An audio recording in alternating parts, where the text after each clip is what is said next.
The news minute സ്ഥാപക ധന്യ രാജേന്ദ്രനെതിരെ അപകീർത്തികരമായ പരാമർശങ്ങൾ നടത്തിയ വീഡിയോകളും ലേഖനങ്ങളും ഉടൻ നീക്കം ചെയ്യാൻ ഡൽഹി ഹൈക്കോടതി ഉത്തരവ്. ജനം, ജന്മഭൂമി, കർമ്മ ന്യൂസ് തുടങ്ങിയ സ്ഥാപനങ്ങളാണ് അപകീർത്തികരമായ വാർത്ത നൽകിയത്. കൂടുതൽ വിവരങ്ങളുമായി ലീഗൽ കറസ്പോണ്ടന്റ് ഷബ്ന സിയാദ് ചേരുന്നു. ഷബ്ന, ഈ വാർത്തകൾ, അപകീർത്തികരമായ വാർത്തകൾ എപ്പോൾ നീക്കം ചെയ്യാനാണ് പറഞ്ഞിരിക്കുന്നത്? അക്കാര്യത്തിൽ സമയപരിധി കൊടുത്തിട്ടുണ്ടോ? മറ്റെന്തെങ്കിലും നടപടികൾ സ്ഥാപനങ്ങൾക്കെതിരെ ഉണ്ടോ?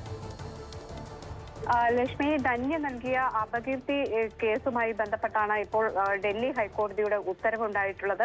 10 ദിവസത്തിനകം ഈ മാധ്യമങ്ങൾ ഇത്തരത്തിൽ അപകീർത്തികരമായി പ്രസിദ്ധീകരിച്ച വാർത്ത നീക്കം ചെയ്യണം എന്നാണ് ഹൈക്കോടതി ഉത്തരവ്.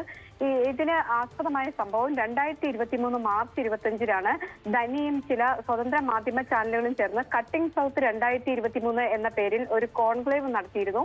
ഇതിന് പിന്നാലെയാണ് ധന്യയെ അധിക്ഷേപിച്ച് ജന്മഭൂമി ഉൾപ്പെടെയുള്ള പത്രങ്ങൾ ഇത്തരത്തിൽ ചില ചാനലുകളും ഈ രീതിയിൽ അപകീർത്തികരമായ വാർത്തകൾ നൽകിയത്. ഇന്ത്യയിൽ ആഭ്യന്തര സംഘർഷം സൃഷ്ടിക്കാൻ ലക്ഷ്യമിടുന്നു എന്നതായിരുന്നു ആരോപണം. ധന്യ അതിന് ശ്രമിക്കുന്നു എന്ന വീഡിയോയും ലേഖനങ്ങളുമാണ് പ്രസിദ്ധീകരിച്ചത്. ധന്യയുടെ ദേശവിരുദ്ധ പ്രവർത്തനങ്ങളെ കുറിച്ച് കേന്ദ്ര ഏജൻസികൾക്ക് വിവരം ലഭിച്ചതായും ഇത്തരത്തിൽ ഈ കോൺക്ലേവ് നടത്തിയത് ഇതിന്റെ അടിസ്ഥാനത്തിലാണ് എന്നും ഈ ആക്ഷേപം ഉന്നയിച്ചിരുന്നു.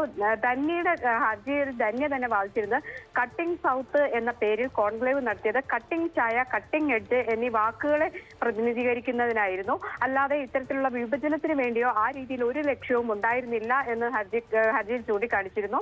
അതോടൊപ്പം തന്നെ കോടതി സൂചിപ്പിച്ച മറ്റൊരു കാര്യം, ഇത്തരത്തിലുള്ള വാദങ്ങൾ നിലനിൽക്കുമ്പോൾ തന്നെ ധന്യക്കെതിരെ മറ്റ് കേസുകൾ രജിസ്റ്റർ ചെയ്തിട്ടില്ല. അതുകൊണ്ട് തന്നെ 10 ദിവസത്തിനുള്ളിൽ ഉള്ളടക്കം നീക്കം ചെയ്യണം എന്നാണ് നിർദ്ദേശം.